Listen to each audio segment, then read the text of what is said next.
Oh, chapter 5. Mhm. For we know that if our earthly house of this tabernacle were dissolved, we have a building of God, and house not made with hands, eternal in the heavens. Yes. For in this we groan, earnestly desiring to be clothed upon with our house which is from heaven, if so be that being clothed we shall not be found naked. For we that are in this tabernacle do groan, being burdened, not for that we would be unclothed, but clothed upon, that mortality might be swallowed up of life.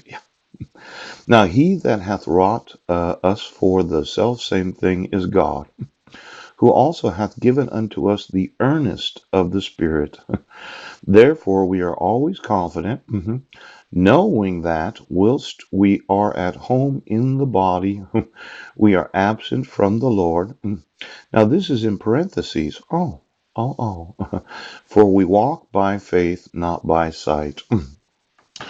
Now this faith that we walk by, yes, it's kind of interesting that it's in parentheses. Yes. You know, I don't see that very much in the Bible. Now, let's say that I walk by faith, not by sight. And I believe, yes, that it is illegal, as in violates the laws, yes, to take a citizen's children without any due process to the actual individual, yes, as well as the minors named. Now, you would say, well, this is the way we're going to do things. I would say that since I walk by faith and not by sight, I will tell you, yes, what I see. Now, this United Nations marriage certificate, did you have the authority of law to dissolve it? Can you have court hearings where you did not have any proof of service? Yes. Can you continue to enforce a dissolution of marriage where you didn't require the petitioner to serve the respondent? And is it against the law to continue to enforce felony, fraud, and forgery? Now, I've told you that many of the signatures on those court documents, yeah, are not the signature of Heidi Lee Budnick. And you seem to think that it's okay to do what you're doing. Now, I walk by faith. I do not walk by sight.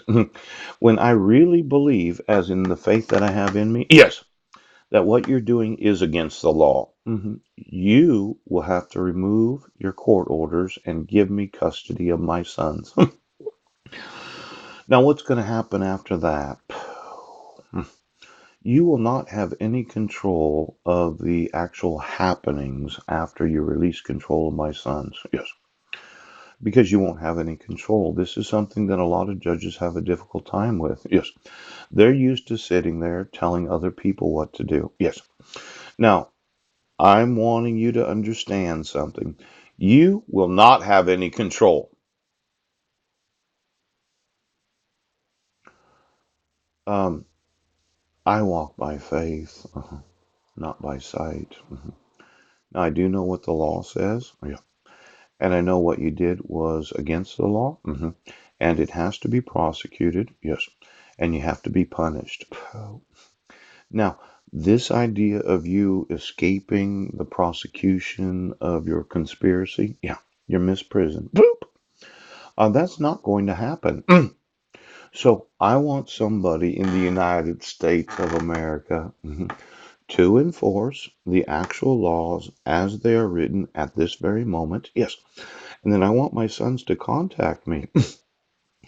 Now, this thought of Marilyn going the way, I am wanting to speak to her. So I want you, yes, to enforce the laws. Now, that protection order that you issued for 10 years, yes. You can't use a forgery to issue protection orders. You can't issue a protection order without the petitioner acknowledging it. Pooch. And the truth of the matter is, you're going to have to enforce the laws. Now, what happens after that? You have no control over. Now, why don't you just do what the law says? have Marilyn contact me today. Yes. I think you know where I'm at. Pooch, I go to the same locations every day. Yes, he does.